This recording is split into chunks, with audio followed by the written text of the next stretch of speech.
bord de mer. Et il y a une voiture de course qui se fait distance un petit peu. Ils ont dû reprendre encore 51 secondes sur le peloton. Voilà, on le revoit justement ce peloton grâce à cette vue aérienne qui compte 52 secondes de retard sur la tête de la course à bientôt 30 km de l'arrivée. Cofidis toujours là, présente aux avant-postes. Ouais. Alors là, c'est la poursuite. C'est l'occasion justement, Carlos, de revenir un petit peu sur la course d'hier avec cette très bonne gestion justement de l'équipe Cofidis. Ouais, l'équipe Cofidis qui a géré de bout en bout. C'est vrai qu'arrivé dans le Cap Blanc-Nez, il y avait quelques équipiers qui étaient un petit peu en difficulté, mais il y avait toujours Samuel Duvoulan devant au cas où il y avait vraiment un réel danger, et Sylvain Chavanel qui était toujours aux côtés de Stéphane Auger pour l'épauler et le conseiller. En équipier dévoué. Exactement, il en faut. Alors que là on arrive au bord de mer. Voilà cette digue de mer où se joue le classement par points justement, un classement que Brixelec qui est toujours en tête de ce classement à points. Oui, et sur ce classement, chaque sprint intermédiaire, il y a 4, 2 et 1 point.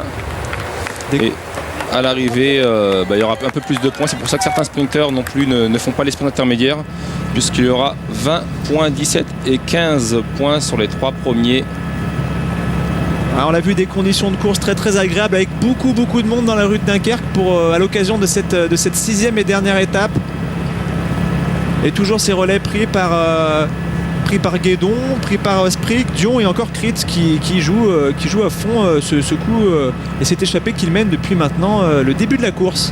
C'est vrai qu'il doit être agacé quand il voit l'écart se réduire puis repartir. C'est vrai que le peloton joue un petit peu avec ces coureurs-là et il joue au yo-yo.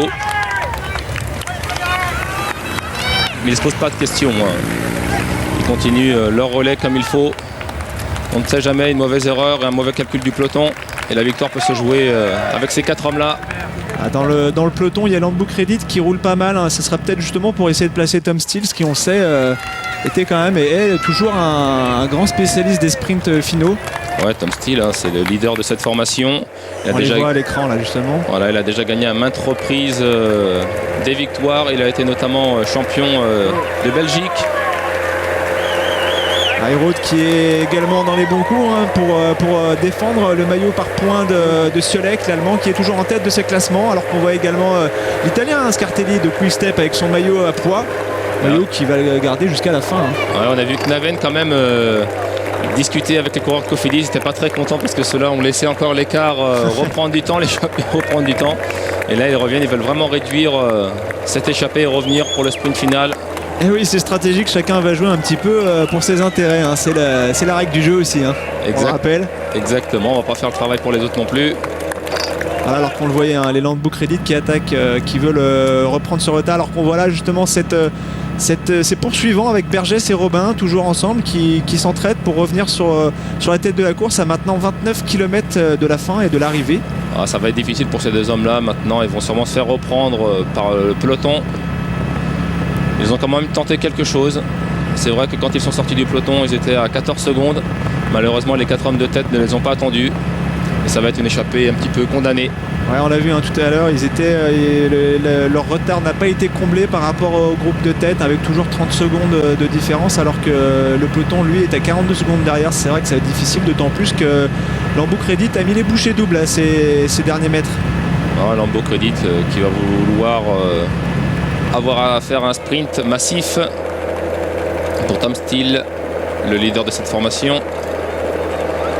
Il y a quand même d'autres leaders on voit bien au sein de la Française des Jeux Gianni Meersman qui est souvent placé, qui a déjà 3 victoires à son actif chez les professionnels de la Française des Jeux.